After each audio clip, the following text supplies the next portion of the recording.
And welcome into Strikeout Quick Beer Reviews. A little bit extended version because we are late night. This is a late night Strikeout Beer, a little fun session with your pals, Alan and Rapid Dave. I'm Rapid Dave. I'm Alan. We're getting into What's up, buddy? thick of it. We're getting into the thick of it, getting into the weeds. It might get a little bit deep on you. I don't know, man. We'll see what happens. We're going to drink some beer. We're going to have some fun. How's that sound? These are the most terrifying days of my life.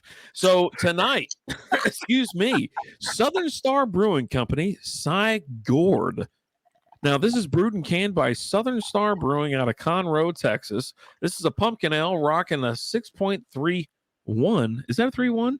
6.3% alcohol by volume. It's another beautiful little pumpkin beer. And let's go ahead and pour this, and we're gonna have a little chat. Give it the hard pour to treat that napkin in your stomach right. It's just glugging. Glug, glug, glug, glug, glug. Glug, It's got beautiful color. Beautiful color. So the color on this is amazing. I mean, mine looks a little bit darker than yours. My lights are a little bit further away, but just I put it right there. It looks phenomenal, but you guys can't see that on the camera. Smells good. So you get a nice, I guess, orange, hazy body to it. A whiter, if not cream, thick head on it. And that was a hard pour, to be honest. And it's one of those beers, like when you hold it up to the light, it's got those little bubbles up in it. Mm-hmm. That are, some of them are just kind of stagnant, just sitting there, and some of them are going up a little bit. I gotcha. Really let's see. Just like this beer, this is found on Untapped. CyGourd is a dark pumpkin ale, malty, sweet, half pumpkin, half machine, but all beer. 6.3% alcohol by volume. It says no IBUs. Okay, I guess unless you're an IPA, you have IBUs, right? There's something weird about that going on. 2,500 total check-ins, 42 monthly, with an average score of 3.56. This, to me, is a pretty good little pumpkin ale, right? You're going to get a lot of pumpkin right up front.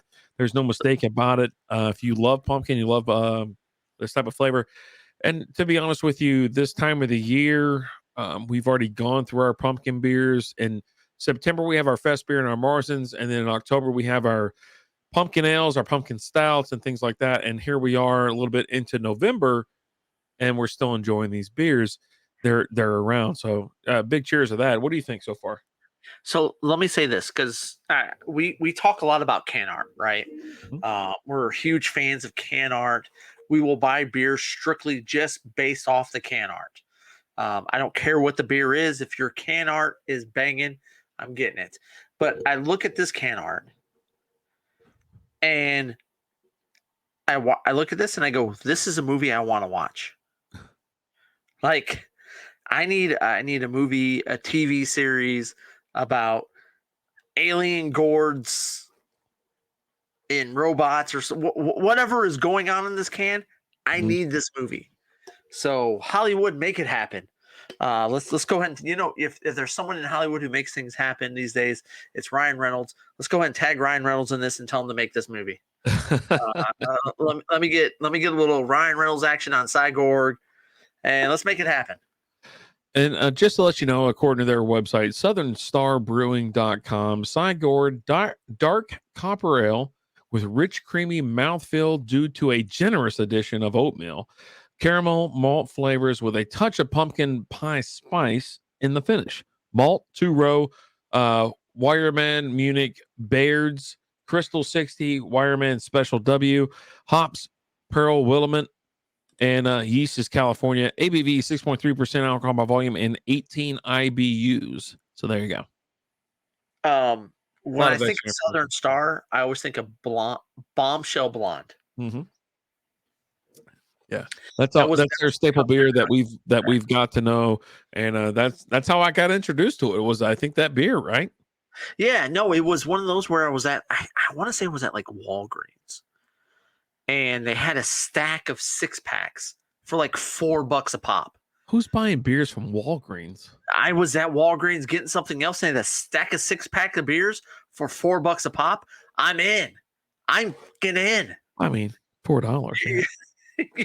I don't care where you're at. If you're somewhere and you see a stack of beers and the 6 packs are $4 a pop, you're going, okay, I got you. I got you.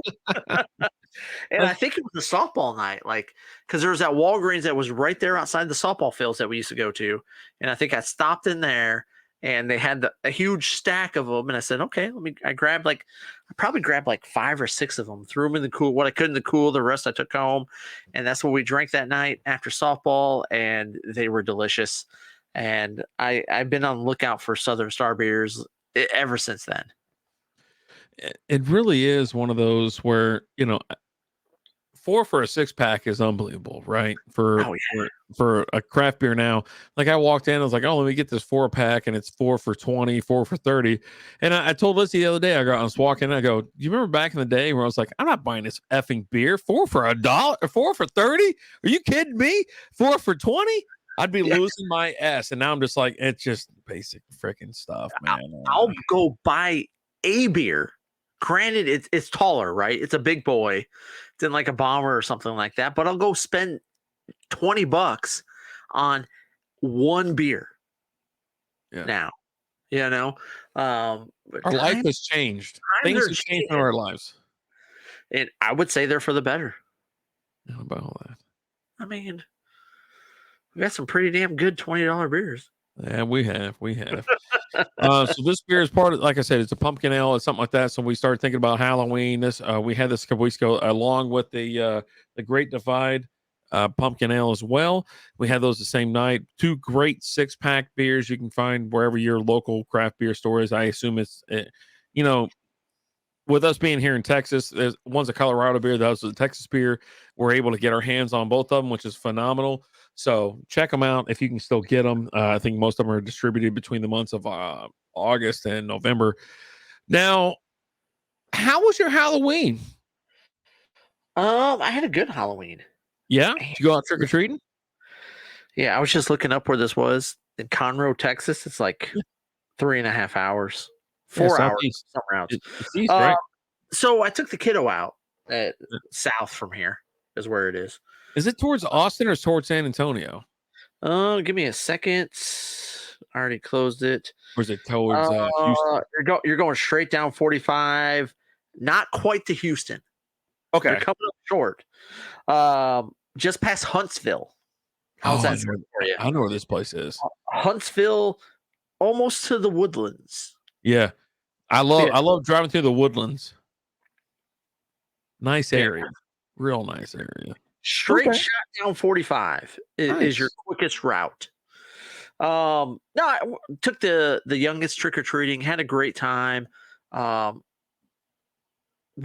I think my biggest observation from this year was, I had 2.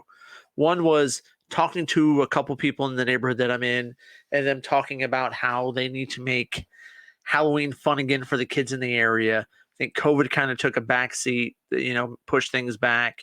But outside of that, it was also the fact of there's not a lot of kids that live in the neighborhood that I live in now. And so this year there was a lot of kids that came through, and one of the neighbors like, you know what? I had a conversation the other day with 4 of these, and she pointed to the houses with Sally, with Betty, with Susie, with Sally. Again, there's 2 Sallys.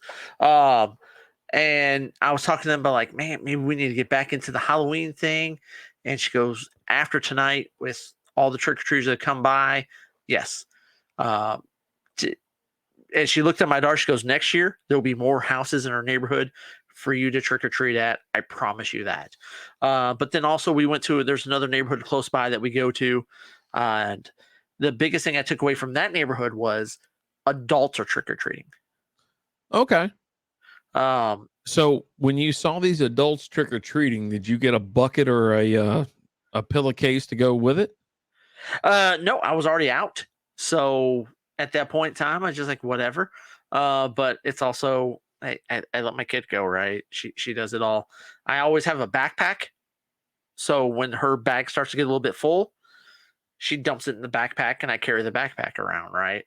Okay. So you don't trick or treat, like turn the backpack around and say, oh, trick or treat, here I am. I didn't. I also wasn't wearing a costume this year when I trick or treated.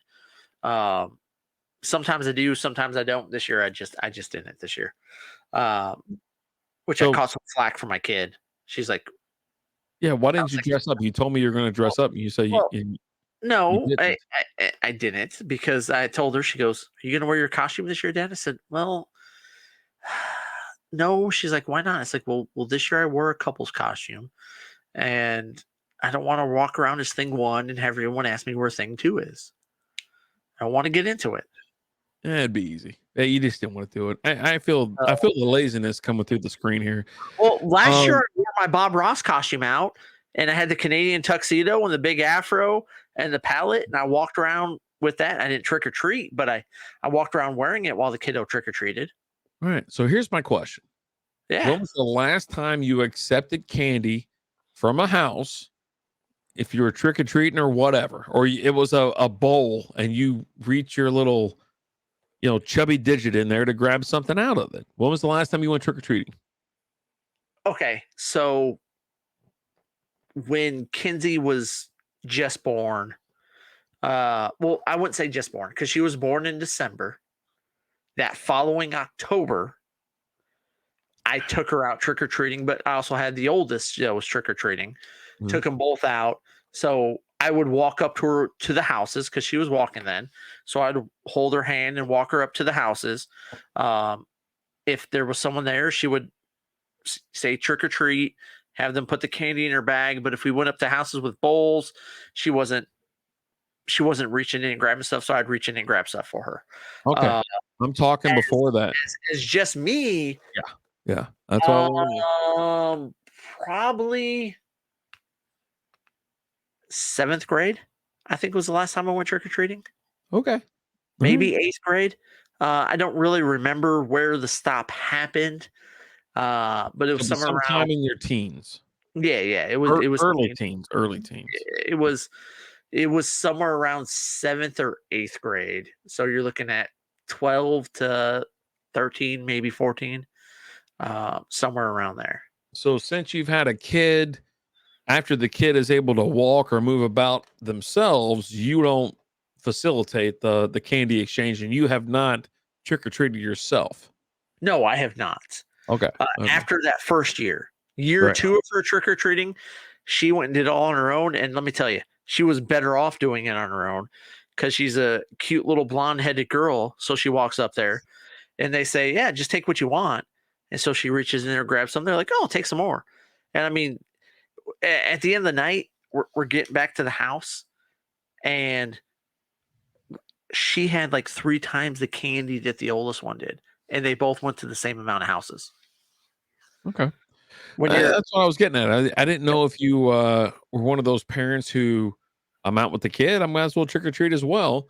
I Nope. don't frown upon that at all. I think we talked a little bit about this last week, and it We was did like, because a lot of the parents will dress up. They're also hanging out. They have a little beverage with them. a little They're drinky kind drink. of chilling, Yeah. a little drinky drink, but they're not there for the candy. And we give them a shot of Fireball or something like that. But the parents that we had some parents that were like, "Oh yeah, trick or treating," just out there in dad clothes, like they just got off work, but they're getting the kid out there and doing it. And I guess I think some of them that I saw were a little bit older, and like the kids were a little bit older, so they're just kind of trying to have fun with their kids. You know what I mean? By keeping the dream alive and keeping the fun. I've had kids come up here and like trick or treat all the way in their 20s. They dress up and they're like, "Trick or treat, how you doing tonight?" And they're all fun, having fun and type thing.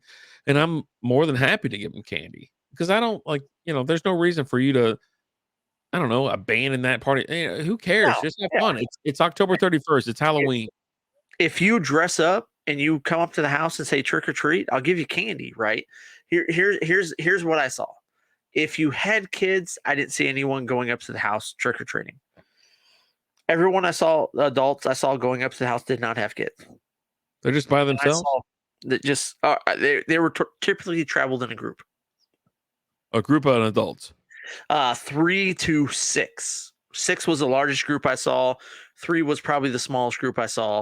Um, That sounds like fun. hey, they were having a good time. I had an issue with one of the groups Yeah. because I saw them pushing their way in front of kids to get to the houses, and that's where I have a problem, right? If you're jumping in front of kids, pushing kids away to get candy, we've got an issue. If you're just going up there having fun, oh, getting in line like everyone else and not pushing everybody out of the way, have fun. Like I told you, there was one guy who was in front of us for a decent amount of time who was dressed as Jesus. And he'd walk up to the door, trick or treat. They put candy in his bag, and every time he go, "Bless you, my son," and walked away. And it was freaking hilarious. I laughed for like 20, 30 houses. However long we thought they were in front of us before they peeled off one way and we went the other way. But I thought it was funny. Nice. But I the like guys kids. pushing kids out of the way, that's a problem. Yeah, like pushing kids. I don't know. It seems strange. Yeah. That might be something that happens over there. I don't know. I've never seen it. I Lucky mean, you maybe push my maybe it kid. needs to happen. If you're a grown adult and you push my kid, we're gonna have some words. All right. Okay. Yeah. But yeah, that was the only thing that I noticed that I thought was just when I see adults pushing kids out of the way, that's a problem. Yeah. These people have plenty of candy. Whether you're 2 or 3 people in the front or 2 or 3 of the people in the back, it's not going to make a difference versus what you get. Yeah. All right, cool. I mean, I had a blast this Halloween. It was always fun, and this year was no exception. I'm glad everybody went out. It's time to get out of the house. It's time to enjoy life a little bit more, and like even for next year. I understand it was still on a Monday night this year. We do not change dates. You trick or No, treat on Halloween here in my neighborhood. So tonight we were having Southern Star Brewing Company CyGourd Pumpkin Ale. Give me your initial thoughts, or not your initial thoughts. Give me your final thoughts. I love it. Let's make this movie happen. Hashtag Ryan Reynolds in the comments, guys. Let's make this movie happen. It's really good. It's really smooth. You get a little bit of that spiciness with it. And I'm not saying like spicy, but like a spice. Not Just a little spicy, but a spice. spice. Yeah, Right. for sure. Good. Good for you. Go and get you some. I've had 2 beers from Southern Star, the Bombshell Blonde and the CyGourd, and they're both bangers. I think they're both delicious. I need to go get some more beers from Southern Star. Maybe I'll make the 3.5 hour trek out there sometime. I don't know. We'll see what happens. But go get you some. Absolutely. I'm really enjoying it as well. This is a beer that's able, like for us being here in the Dallas Fort Worth Metroplex, it's an easy beer to find as far as Southern Star goes. We've had a couple of their beers. We get them directly from, the hell's the name of this store? Total Wine. Not a sponsor, but it's where we go to get our beers from. If we need to get a beer from someone that is not nearby, that's kind of where we go, or our local craft beer store right down the street, Lone Star Beverages here in Carrollton. Or For me, Walgreens. or Walgreens. For me, it's absolutely a thumbs up. Yeah, this is the time of year where I can palate and I can accept just pumpkin beers. I'm not drinking them any further past this point. Mainly because once I get past Thanksgiving, I'm on to Christmas beers, Christmas sales, and things like that. But Spearmints. September is kind of saved for the Marsdens and the Fest beers. When I get in October, I start drinking a hell of a lot more of pumpkin ales and things like that, pumpkin stouts. This beer is phenomenal. I really enjoy it. Really good beer. Thank you guys so much for joining us. We appreciate you. We love you. As always, I'm Alan. I'm RD. Talk to you guys later. Deuces.